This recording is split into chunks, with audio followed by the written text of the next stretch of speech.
কী রে, কী হয়েছে তোর? এভাবে মন খারাপ করে দেখছি, অনেক সময় হলো বসে আছিস। না না মা, তেমন কিছু হয়নি। দেখ, সেই ছোট্ট থেকে আমি তোকে লালন পালন করে বড় করেছি।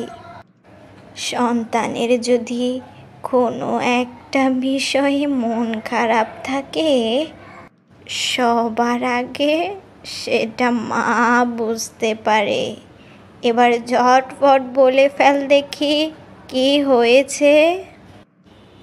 তোমার কাছে তো কোনো কিছুই লুকাই না মা। দেখো না, কতদিন হয়ে গেল তোমার নাতনি মানে আমার মেয়ে লেখাপড়ায় কোনো মনোযোগ নেই। সারাক্ষণ শুধু কম্পিউটার আর মোবাইল এইসব কিছু নিয়ে পড়ে থাকে।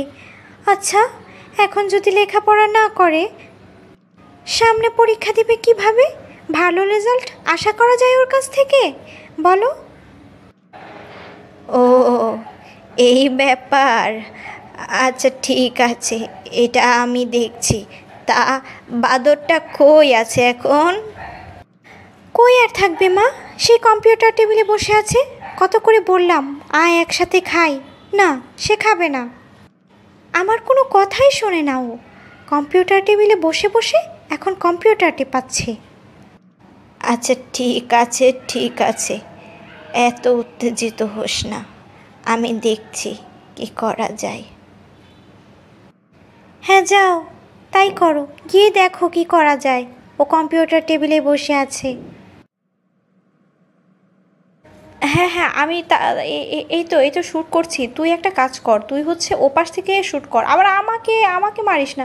দেখ দেখি কি করছিস, কোন দিক দিয়ে দৌড়াদৌড়ি করছিস। ইস, না তোদের জন্য আর ফ্রি ফায়ার খেলতেই মন চায় না। আচ্ছা একটা কাজ কর, হ্যাঁ হ্যাঁ, লেফট সাইডে, না না না, রাইটে দৌড়া, রাইটে দৌড়া। আরে দৌড়া দৌড়া, কি করছিস এসব? ইস, খুব চোখটা খুব ব্যথা করছে রে। ইস, চোখটা খুব ব্যথা করছে। এই ভালো করে খেললে খেলতো, না হয় কিন্তু এই যে আমি কেটে দিব। আমি কিন্তু খেলবো না, বলে দিলাম। নানুমণি, কি করছো? খেলা করছো কম্পিউটারে? হ্যাঁ নানু, খেলা করছি। তুমি একটু পরে এসো তো, আমাকে এখন বিরক্ত করো না। ও নানুমণি, তুমি তো আমার কোনো কথাই ফেলো না। একটু আমার সাথে ও পাশের রুমে চলো না, কিছু দরকারি কথা বলবো। তোমাকে নিয়ে আর পারি না নানুমণি। ঠিক আছে চলো, কিন্তু 5 মিনিট, এর বেশি কিন্তু না। এবার বলো তো নানুমণি, কি হয়েছে? কিসের জন্য তুমি আমাকে এ পাশের রুমে নিয়ে আসলে? আচ্ছা নানুমণি, তুমি বড় হয়ে কি হতে চাও আর কি কি করতে চাও আমাকে একটু বলো তো। এটার জন্য আমাকে ডেকে এনেছো? আচ্ছা শোনো তাহলে, আমি বড় হয়ে ইঞ্জিনিয়ার হতে চাই, আর তারপর একটা ভালো ছেলে পেলে বিয়ে করে সংসার করতে চাই। তারপর আমার বাচ্চা কাচ্চা হলে ওদের লেখাপড়া করিয়ে মানুষ করব। কেন, লেখাপড়া করানোর কি দরকার আছে?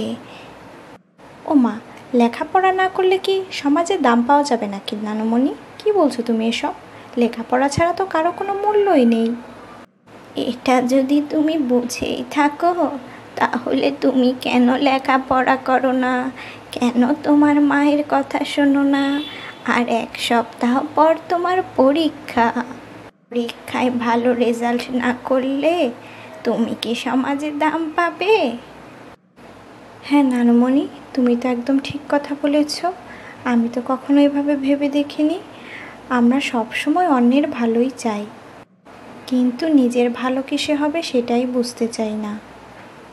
এই তো আমার লক্ষ্মী নানুমণি বুঝতে পেরেছে। তাহলে সারা দিন কি করা যাবে না? বুঝতে পেরেছি নানুমণি, সারাদিন আমি আর মোবাইল টেপাটিপি করবো না, কম্পিউটার গেম খেলবো না। এখন থেকে আমি ঠিকভাবে লেখাপড়া করব, যেন সবাই আমাকে মূল্যায়ন করে।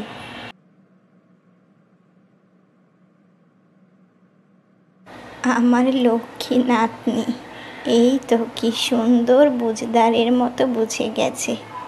ঠিক আছে নানুমণি, তুমি তাহলে থাকো, আমি তাহলে পড়তে বসি। 1 সপ্তাহ পর তো আমার পরীক্ষা। এতদিন যে ভুল করেছি, এখন থেকে আর সে ভুল করব না। যতটুকু সময় পাই সেই সময়টুকু লেখাপড়ায় কাজে লাগাই। থাকো নানুমণি, আমি যাচ্ছি।